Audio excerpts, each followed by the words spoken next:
আমরা এখানে দেড় ঘন্টা যাবত এখানে দাঁড়িয়ে আছি, যে শুনতে পাচ্ছি যে মডার্ন মোড়ে ওইখানে বিআরটিসি মানে ভাড়া বেশি নেওয়ার কারণে এক ধরনের অবরোধ শুরু হয়েছে, যার কারণে আমরা জ্যামে এখানে পড়ে আসছি। এখানে রাস্তায় জ্যাম লাগার কারণ হচ্ছে 800 টাকার ভাড়া 1500 টাকা নিতেছে, আর আমরা এই জন্য আমরা গাড়ি পাইতেছি না, আরও দাম বাড়াইতেছে।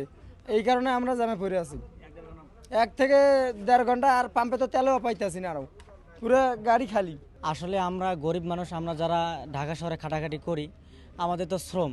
এই আমরা শ্রমে যখন আমরা ঈদে আসি, ঈদে আনন্দ যখন বাড়িতে করি, বাড়িতে করার পর যখন আমরা ঢাকা শহরের দিকে ফিরি, তখন দেখা যায় আমাদের কাছ থেকে অধিক হারে ভাড়াটা নিয়ে নেয় তারা। যেখানে বিআরটিসি থেকে 800 টাকা ভাড়া নির্ধারণ করে দেওয়া হয়, সেখানে আমাদের কাছ থেকে ভাড়া নিচ্ছে 1600 টাকা। গতকালকে আমার বন্ধু এই মডার্ন থেকে গেছে ঢাকা, তার ভাড়া নিচ্ছে 1600 টাকা, অথচ কোনো টিকিট টুকিট কিচ্ছু নাই, লোকাল গাড়িতে দিছে। এরপরে কথা হলো যে আমাদের এই যে গাড়িগুলোতে পাম্পে তেল নাই, লাইন ধরে অনেকক্ষণ থেকে দাঁড়াই আছে।